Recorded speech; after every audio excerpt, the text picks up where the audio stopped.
ሰላም እንዴት ናችሁ? ውድ የዘመን ስፖርት ቤተሰቦች ሰላም፣ ፍቅር፣ ጤና በያላችሁበት በርከት ብሎ ወደ እናንተ እንዲደርስ ምኞቴ ነው። ዘመን ስፖርት ተመልሷል። ከወትሮው የስፖርት መረጃዎችን ከማደርስበት ሰዓት ትንሽ ሌት ሆኜ ወደ እናንተ ስለመጣው እጅግ ይቅርታ ጠይቃለሁ። ነገር ግን የተለያዩ ሰበር የሚባሉ ብሬኪንግ ስፖርታዊ ኒውሶችን ወደ እናንተ ነው ይዤ የመጣሁት። ከመጨረሻው ድረስ ዘመን ስፖርትን ሰብስክራይብ በማድረግ ቤተሰብ በመሆን አብራችሁ እንድትቆዩ ጋብዛለሁ። ላይክ እና ሸርም እንዳይረሳ ውድ አድማጮች፣ እስከ መጨረሻው አብራችሁን ቆዩ። እንግዲህ በዛሬው ዕለታዊ የስፖርት መረጃዎች እንግዲህ ቼልሲዎች ከቦሩሲያ ዶርትሙንድ ጋር በጄሚ ጊተንስ ጉዳይ እየተነጋገሩ ይገኛሉ። እንግዲህ ሁለቱም ክለቦች ወደ ዓለም ዋንጫ ከማምራታቸው በፊት ነው የዚህን ተጫዋች ጉዳይ ማጠናቀቅ የሚፈልጉት ውድ አድማጮች። ከዚህም ቀናት በፊት በተለያዩ ስፖርታዊ ጉዳዮች ስለ ጄሚ ጊተንስ እና ቼልሲ ጉዳይ የተለያዩ መረጃዎችን ወደ እናንተ ሳደርስ ነበረ። አሁንም እንግዲህ ቼልሲዎች ይህንን የቦሩሲያ ዶርትሙንድ ተጫዋች ጄሚ ጊተንስ ማለት ነው ወደ ዓለም ክለቦች ዋንጫ ከማምራታቸው በፊት ነው ለማዘዋወር ንግግሮችን እያደረጉ የሚገኙት። እንግዲህ ከዚህም በተጨማሪ ብሪያን ምቤሞን እናገኛለን በብሬንትፎርድ ቤት። እንግዲህ ብሪያን ምቤሞ ከዚህ በፊት የተለያዩ ዝውውር ዜናዎችን ስናነሳ በተለያዩ ክለቦች ስሙ ሲጠቀስ የምናስታውሰው ተጫዋች ነው ውድ አድማጮች። አሁን ደግሞ እንግዲህ ማንቸስተር ዩናይትድን ነው መቀላቀል የፈለገው ይህ ተጫዋች። እንግዲህ ብሪያን ምቤሞ ማንቸስተር ዩናይትዶች እሱን ለማስፈረም ከብሬንትፎርድ ጋር ንግግር እንደሚያደርጉ የሚጠበቀው ውድ አድማጮች። ብሪያን ምቤሞን እንግዲህ በብሬንትፎርድ ቤት እናውቀዋለን። ከንጹህ 9 ቁጥር ተጫዋቹ አህመድ ዊሳ ጋር ልዩ ጥምረቶችን በመፍጠር ለብሬንትፎርድ እጅግ የላቀ ግልጋሎትን ይሰጥ የነበረ ተጫዋች እንደነበር ሁላችንም እናስታውሳለን። ብሪያን ምቤሞ አሁን ላይ እንግዲህ ማንቸስተር ዩናይትድን መቀላቀል ይፈልጋል። ማንቸስተር ዩናይትዶችም እንግዲህ በዚህ ተጫዋች ጉዳይ ላይ ንግግር እንደሚያደርጉ ነው እየተነገረ የሚገኘው። ከዚህም ውጭ እንግዲህ ውድ አድማጮች ራያን ቸርኪን ነው የምናገኘው። እንግዲህ ራያን ቸርኪ በክረምቱ የዝውውር መስኮት ከሊዮን ወደ ማንቸስተር ሲቲ በ25 ሚሊዮን ፓውንድ የዝውውር ገንዘብ እንደሚጓዝ ታውቋል። ቸርኪ እንግዲህ በሊዮን በነበረበት ወቅትም በ2024-25 የውድድር ዘመን በሁሉም ውድድሮች 12 ጎሎችና 20 አሲስቶችን በማድረግ የክለቡ መተማመኛ መሆኑ የሚያስገርም አይደለም። ማንቸስተር ሲቲም በ2016-17 የውድድር ዘመን ከደረሰበት አስከፊ የፕሪሚየር ሊግ የውድድር ዘመን ምላሽ ለመስጠት በጥር ወር የጀመረው መልሶ ግንባታ ለማስቀጠል በመፈለግም ነው እንግዲህ ቸርኪን ዋነኛ ኢላማ አድርጎ ብቅ ያለው። እንግዲህ ማንቸስተር ሲቲ ከተቀናቃኙ ሊቨርፑልና ቦሩሲያ ዶርትሙንድ ለመቅደም ነው እንግዲህ ራያን ቸርኪን በፔፕ ጋርዲዮላ በኩል በግል ከተነጋገረ በኋላ ሲቲን ለመቀላቀል መስማማቱ ተዘግቧል። ውድ ተከታታዮች ቸርኪ እንግዲህ ፍሎሪያን ዊርትዝን በማሳደ ላይ ሽንፈት የቀመሱትን ማንቸስተር ሲቲን ለመቀላቀል ተስማምቷል። ፍሎሪያን ዊርትዝን እንግዲህ ያጡት ማንቸስተር ሲቲዎች አሁን ራያን ቸርኪን ለማስፈረም እንግዲህ በሙሉ መተማመን ነው እየተጓዙ የሚገኙ። ቀጣዩ ደረጃም እንግዲህ የፕሪሚየር ሊጉ ኃያሉ ሲቲ ከሊዮን ጋር የዝውውር ክፍያ ማጠናቀቅ ብቻ ነው የሚሆነው። በግል ጉዳዮች ላይ ሁለቱም ክለቦችና ተጫዋቾች መስማማታቸው ታውቋል ማለት ነው። እንግዲህ ራያን ቸርኪ ከ20 እስከ 25 ሚሊዮን ፓውንድ የዝውውር ገንዘብ ተለጥፎበታል። በዚህም እንግዲህ የመልቀቂያ አንቀጹ እንዳለው የሚጠቁሙ አስተያየቶች አሉ ማለት ነው በዚህ ገንዘብ ጉዳይ። ይህም የ21 ዓመቱ ልጅ ከዌልስ የበለጠ ወጪ ቆጣቢ በመሆን ነው በማንቸስተር ሲቲ ቤት ብቅ የሚለው። ውድ አድማጮች ማንቸስተር ዩናይትዶችም በማርከስ ራሽፎርድ ጉዳይ ላይ እንግዲህ የባርሴሎናን ኮከብ በቅያሬ መልክ ሊያቀርቡ ነው። ባርሴሎናዎችም ማርከስ ራሽፎርድን ለማስፈረም ፍላጎት አሳይተዋል። ከዚህ ቀደም ባሉት ቀናቶች እንግዲህ ማርከስ ራሽፎርድ ለባርሴሎና አዘዋውሩኝ የሚል ጥያቄን በይፋ ማቅረቡን የዘገብን ሲሆን አሁን ላይ ማርከስ ራሽፎርድንም እንግዲህ ባርሴሎናዎች ለማስፈረም ተስማምተዋል። በዚህም እንግዲህ ማንቸስተር ዩናይትዶች የማርከስ ራሽፎርድን ለባርሴሎናዎች በመስጠት በምትኩ በዝውውሩ ሂደት ላይ ገንዘብን ሳይሆን ተጫዋችን ነው የሚፈልጉት። ውድ አድማጮች የላሊጋው ሻምፒዮኖች እንግዲህ ማርከስ ራሽፎርድን ሲያሳድዱ ማርክ አንድሬ ተር ስቴገን ወደ ማንቸስተር ዩናይትድ በሚያስደንቅ ሁኔታ የዝውውር እንቅስቃሴ እያደረገ ያለ ሶስተኛው የባርሴሎና ኮከብ ነው። አስቶን ቪላ እንግዲህ በቋሚነት ለማስፈረም የ40 ሚሊዮን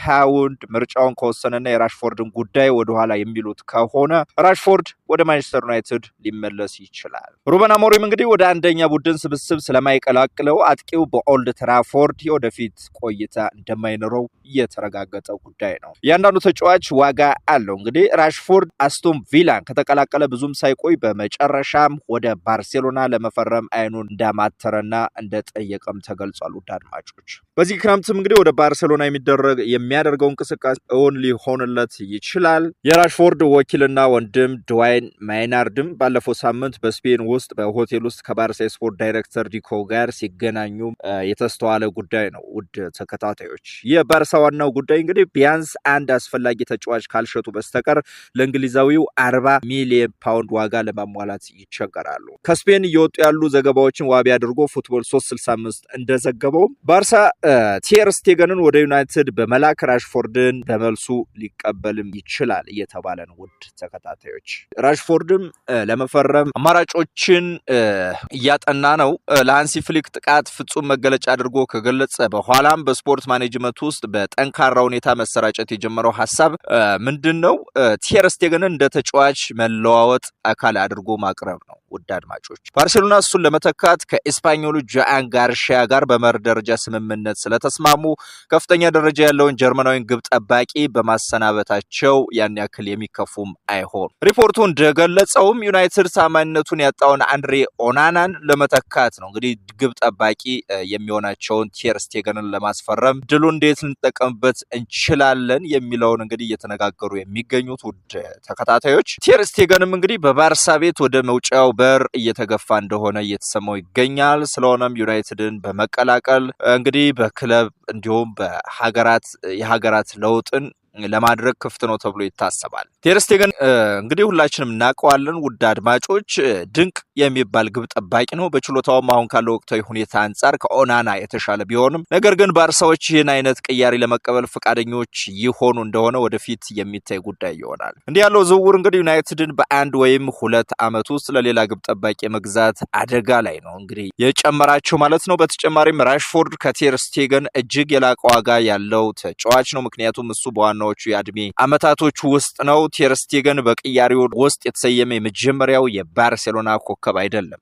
ውድ አድማጮች ሐሙስ ዕለት ፌርሚን ሎፔዝ እና ሮናልድ አራውጆ ባርሳ በጠረጴዛው ላይ ሊመክርባቸው የሚችላቸው 2 ተጫዋቾች እንደሆኑም እየተነገረ ይገኛል። ዩናይትድም እንግዲህ ሎፔዝ እና አራውጆ እንደሚፈልጉ ያውቃሉ። በመጨረሻ ግን ዩናይትዶች በዚህ ክረምት የዝውውር ገንዘባቸውን ለማሳደግ ሙሉ 40 ሚሊዮን ፓውንድ ነው መቀበል የሚፈልጉት። ውድ ተከታታዮች ባርሴሎና ዩናይትድ ፍላጎት ያላሟላ በብድር የመግዛት አማራጭን በማቅረብ የራሽፎርድን የዝውውር ጨረታም እንግዲህ በይፋ መጀመሩ ታውቋል። ምንም እንኳን ራሽፎርድ ለባርሴሎና የመጫወት ህልም እያለመ ቢሆንም ያ ያስደስተው የሚለው ጉዳይ እንግዲህ ወደፊት ይታወቃል። አሁን ላይ የታወቀ ነገር የለም።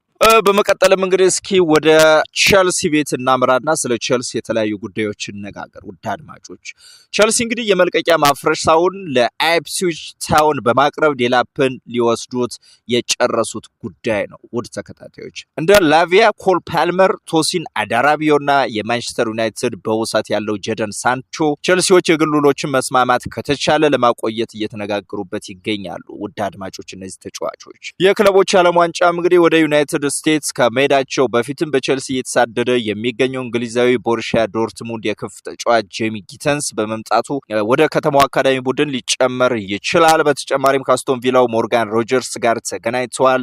እንዲሁም የሲቲው ኒኮ ኦሪሊ በመጨረሻው መስኮት እና የክሪስታል ፓላሱን ሚካኤል ኦሊሴን በመስኮቱ ውስጥ ይፈልጉም ነበር። ከዚያም እንግዲህ ኤንዞ ማሬስካ የቼልሲ ዋና አሰልጣኝ ለጋርዲዮላ ረዳት የነበረና ለሲቲ አካዳሚ የሰራ ሲሆን ሊያም ዴላፕ በእሱ ስርም ጎሎችንም ማስቆጠሩ አይዘነጋም። ውድ ተከታታዮች አርሰናልም በ2025/26 ትልቅ የውድድር ዘመቻ በማሳየቱ የክረምቱን የዝውውር መስኮት በፍጥነት ለመጀመር እንግዲህ መንገድ ላይ ነው የሚገኘው። ውድ ተከታታዮች የሚኬል አርቴታ ቡድን በፕሪሚየር ሊጉ የደረጃ ሰንጠረዥ ሁለተኛ ሆኖ በማጠናቀቅ በሻምፒየንስ ሊጉና በካራፖ ካፕ የግማሽ ፍጻሜ ጨዋታ ካጠናቀቀ በኋላ እንግዲህ በድጋሚ በዚህ ዓመትም ሁለተኛ ሆኖ እንደጨረሰ አንዘነጋውም። አንድሪያ ቤርታም እንግዲህ አሁን በስፖርት ዳይሬክተርነት ቦታ ላይ እንዲሁም የክለቡን የወደፊት ጣፈንታ የመቅረጽ ኃላፊነት ተሰጥቶታል። ከአዲሱ የውድድር ዘመን በፊትም ማርቲን ዙቢሜንዲን ከሪያል ሶሲዳድ ሊቀላቀል ዝግጅቱን የጨረሰ ተጫዋች ይመስላል። ውድ አድማጮች ፉትቦል ለንደን እንደተረዳው እንግዲህ አርሰናል በ60 ሚሊዮን ዩሮ ወይም በ52.3 ሚሊዮን ፓውንድ የውል ማፍረሻ ነው የስፔኑ ኢንተርናሽናል ለማስፈረም በተሳካ ሁኔታ እንግዲህ ውላቸውን አዘጋጅቶ የጨረሱት ማለት ነው። አርቴታም እንግዲህ በ2025/26 የውድድር ዘመን ቡድኑን መጀመሩን ለማረጋገጥ ተጨማሪ የተጫዋች ጭማሪዎችን ሊያደርግ ስለሚችል የመድፈኞቹ የዝውውር ንግድ መጨረሻም ላይሆን ይችላል። ውድ ተከታታዮች በተለያዩ ቦታዎች ላይ የተለያዩ ተጫዋቾችን ሱፐር ማይክል አርቴታ እንደሚያስፈርም ይታወቃል። እንደተለመደው እንግዲህ የክረምቱ የዝውውር መስኮትም እንደተጠናቀቀ ክለቦች ለዘመቻው የመጀመሪያ አጋማሽ 25 ተጫዋቾችን የያዘ ቡድን ለፕሪሚየር ሊግ ማቅረብ አለባቸው። ውድ ተከታታዮች በየካቲት ወርም አርሰናል የክረምቱን ገበያ መዘጋቱን ተከትሎ በ25 ተጫዋቾች ቡድኑ ውስጥ 22 ተጫዋቾችን ነው የሰየመው። እንደ ማይልስ ሉዊስ ስኬሊና ኢታን ንዋኔሪ ያሉ ተጫዋቾች በእድሜያቸው ከ21 ዓመት በታች በመመዝገባቸው በዋናው ቡድን ውስጥ አልተካተቱም። አርሰናል በየካቲት ወር ከጠራው ቡድን አንጻር በጁን መጨረሻ ላይ በጣት የሚቆጠሩ ተጫዋቾች በሚቀጥለው የውድድር ዘመን እግር ኳሳቸውን በሌላ ቦታ እንዲጫወቱም የሚደረግ ነው የሚሆነው። ማለትም በዝውውር እንደሚለቁ ይታወቃል። የብድር ተጨማሪዎች እንግዲህ ኔቶና ራሂም ስተርሊንግ ወደ ዋና ክለባቸውም ይመለሳሉ። ኪራን ቲርኒ እና ጆርጂኒሆም ውላቸው ሲያልቅ ይለቀቃሉ ይታወቃል። እንዲሁም ከባርሴሎና ጋር ስሙ የተገናኘው አንድሪያስ ቶማስ ፓርቲ በኤምሬትስ ስታዲየም አዲስ ውል ካልፈረመ በስተቀር እንዲሁ ወደ ባርሴሎና የመሄዱ ጉዳይ ያለቀለት ይመስላል። ውድ አድማጮች አርሰናል በውሰት ክለቦች ያለው ስምምነቱ ከተጠናቀቀ በሐምሌ ወር መጀመሪያ ላይ ወደ ተጫዋች ቡድናቸው የሚጨምሩት የውሰት ተጫዋቾች ይኖሯቸዋል። ኑኖ ታቫሬሽ፣ ፋቪዮ ቬራ፣ ሬስ ኒልሰን፣ አልበርት ሳምቢ ሎኮንጋ እና ካርል ሄን በጥያቄ ውስጥ ያሉ ተጫዋቾች ናቸው እና እነዚህም ተጫዋቾች ወደ አርሰናል የውሰት የውድድር ዓመታቸውን አጠናቀው ወደ አርሰናል የሚመለሱ ተጫዋቾች ናቸው።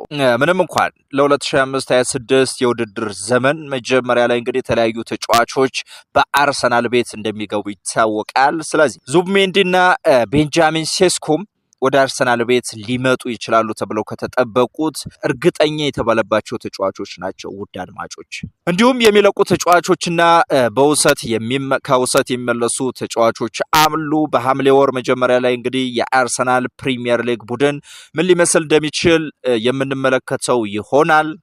የአርሰናል ፕሪሚየር ሊግ 25 ተጫዋቾች ስብስብ እንግዲህ ሐምሌ በይፋ ይታወቃል። በዚህም እንግዲህ በግብ ጠባቂ ቦታ ላይ እንግዲህ ዴቪድ ራያና ካርል ሄንን ነው የምናገኘው። በአርሰናል ቤት እንግዲህ የመጀመሪያ የሆኑ ተከላካዮችንም ማወቅ ከቻልን ታካይሮ ቶሚያሱ፣ ቤን ዋይት፣ ጋብሪኤል ማጋሃሌሽ፣ ዊሊያም ሳሊባና ሪካርዶ ካላፊዮሪ፣ ጃኮብ ኪዌር እንዲሁም ጁራን ቲምበር፣ ኦሌክዛንደር ዚንቼንኮና ኑኖ ታቫሬዝ በአርሰናል የኋላ መስመር ተጫዋቾች በመሆን እንግዲህ ለ2025/26 ማለትም ለቀጣይ ዓመት የሚቀጥሉ ተጫዋቾች እንደሚሆኑ ይታወቃል። በዝውውርና እንዲሁም በሌሎች ምክንያቶች አርሰናል የማይለቁ ከሆነ ማለት ነው። እንዲሁም አማካዮችን ስንመለከት ማርቲን ዙቢሜንዲ አርሰናል የሚቀላቀል ከሆነ ዴክላን ራይስ፣ ሚኬል ሜሪኖ፣ ማርቲን ኦዲጋርድ፣ ሬስ ኔልሰን፣ አልበርት ሳምቢ ሎኮንጋ፣ ፋቢዮ ቬራ እነዚህ እንግዲህ የመሃል ተጫዋቾቹ ነው። በአርሰናል ቤት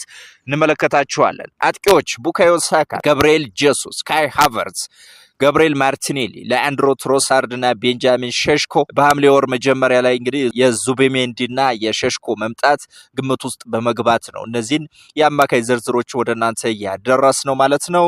አምስቱን የሚሰናበቱ ተጫዋቾችን በመተካት የአርሰናል ፕሪሚየር ሊግ ቡድን እንግዲህ 24 ተጫዋቾችንም ይይዛል ማለት ነው። ከነዚህ ውስጥ 16ቱ እዚሁ አርሰናል ላይ የሀገር ውስጥ ልጆች አይደሉም ማለት ነው። በተለያዩ ቦታዎች የመጡ ናቸው። እንዲሁም የተቀረው ቡድን 8 የቤት ውስጥ ተጫዋቾችን ያቀፈ ነው። እንደ ኦሌክዛንደር ዚንቼንኮ፣ ታቫሬሽ፣ ኔልሰን፣ ሎኮንጋ እና ቬራ ያሉ ተጫዋቾች አሁን የዝውውር ማብቂያው እስኪጠናቀቅ ባሉት ሰዓታት ውስጥ ሊለቁ ስለሚችሉ ቤርታ እንግዲህ የተለያዩ ስራዎችን መስራት ይኖርበታል። አርቴታም የሚፈልገውን ጥራት ያለው ተጫዋቾችን ለማምጣት የመጨረሻውን ቡድንም በፕሪሚየር ሊጉ ለመስራት እንግዲህ የተለያዩ ህጎችን በማክበር የተለያዩ ዝውውሮች እንደሚፈጽም ይጠበቃል። ወደ አርሰናል የዝውውር ጉዳይም ስንሄድ እንግዲህ አርሰናል ማይልስ ሉዊስ ስኬሊን ከሪያል ማድሪድ ፍላጎት ጋር በተያያዘ አርሰናል እየሰጋ ይገኛል። ስለሆነም እንግዲህ አዲስ ኮንትራት ሊያቀርቡለት በችኮላ ላይ ነው የሚገኙት። ውድ ተከታታዮች ማይልስ ሉዊስ ስኬሊ ባሳዩ የአርሰናል የውድድር ዘመን እንግዲህ 39 የመጀመሪያ ቡድን ጨዋታዎችን አድርጓል።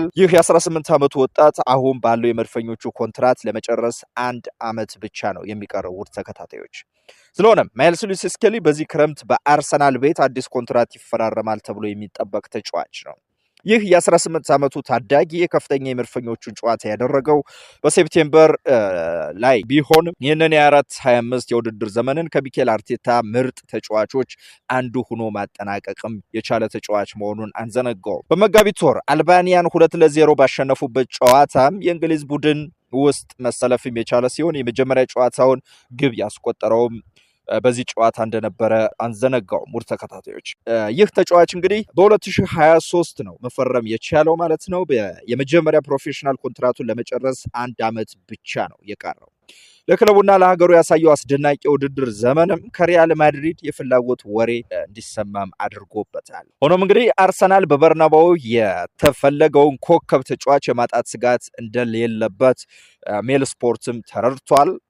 የመድፈኞቹ አለቆች ማይልስ ሉዊስ ስኬሊ የረጅም ጊዜ ህይወቱን በሚቀጥለው የውድድር ዘመን ከመጀመሩ በፊት ለአሁኑ ለክለቡ ፊርማውን እንደሚያኖርም እርግጠኛ ሆነዋል ማለት ነው። አዲስ ውል ከደሞዝ ጭማሪ ጋርም ይሰጠዋል። ውድ ተከታታዮች በአርሰናል ቤት ማለት ነው። ማይልስ ሉዊስ ስኬሊ በፕሪሚየር ሊጉ 23ቱን ጨምሮ በአርሰናል በ39 የመጀመሪያ ቡድን ጨዋታዎች ላይ ተሰልፎ መጫወት ችሏል። በፕሪሚየር ሊጉም እንግዲህ ማንቸስተር ሲቲን አርሰናል 5-1 ሲያሸንፍ የመጀመሪያውን ሲኒየር ጎልም በፕሪሚየር ሊጉ ማስቆጠር እንደቻለ አንዘነጋም።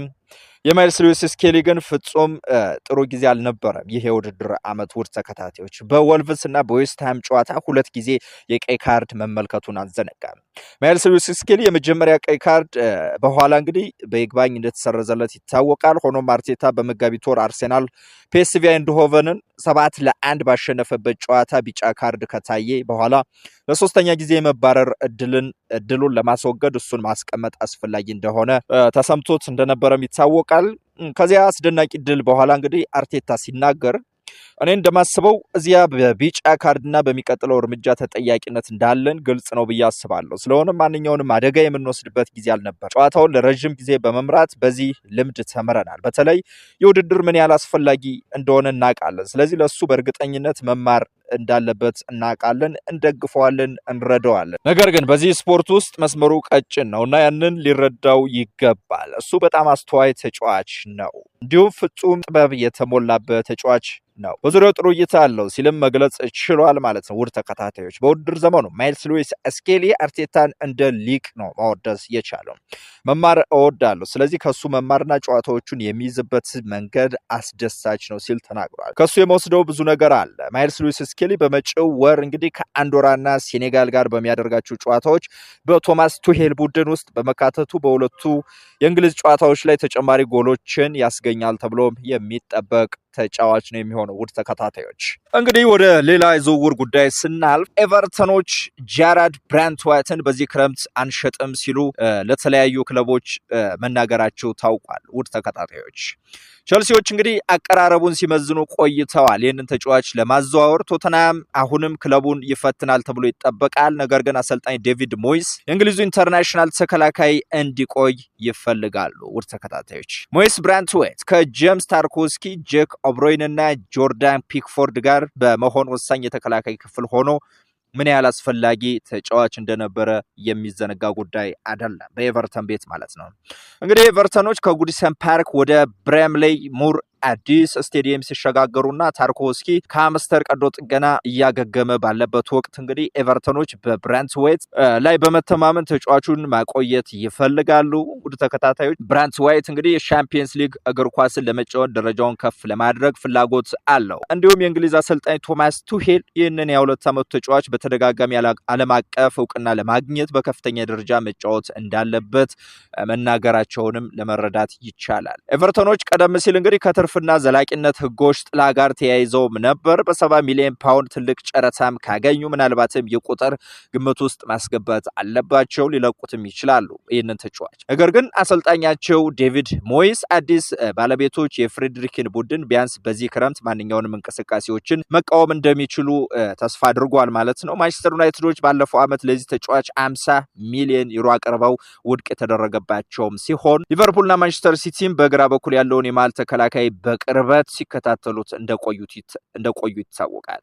ቸልሲዎችም እንደ የአያክስ ተከላካይ ጆሬል ሃቶና የክሪስታል ፓላሱ ማርክ ጉሂ ወደ መሳሰሉት ኢላማዎች ይመለሳሉም ተብሎ ይጠበቃል። ውድ አድማጮች ቶተንሃምም የኤቨርተንን ቁርጠኝነት ሊፈትን ይችላል ተብሎ የሚጠበቅ ክለብ ነው። ነገር ግን ቅድሚያ የሚሰጣቸው የአመራር ቦታዎችን በመጀመሪያ ደረጃ ማስተካከል ነው።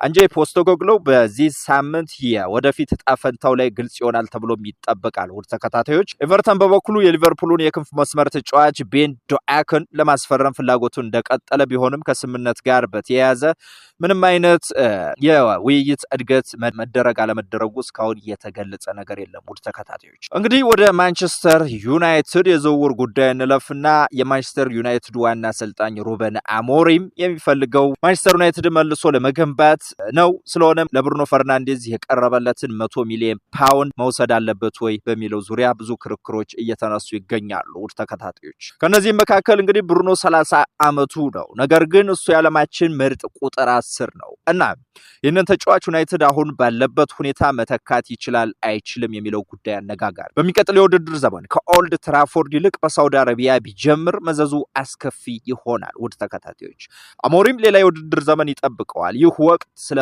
ብሩኖ ባህሪ ብዙ አስተምሮናል። በአስቸጋሪ ወቅት እንግዲህ ተነስቶ እንዴት ግብ ማስቆጠር እንደሚቻል የሚያውቅ ተጫዋች ነው። እሱ ተጫዋቹ እውነተኛ ትግልና ፍቅር አሳይቷል በማንቸስተር ዩናይትድ ቤት ማለት ነው።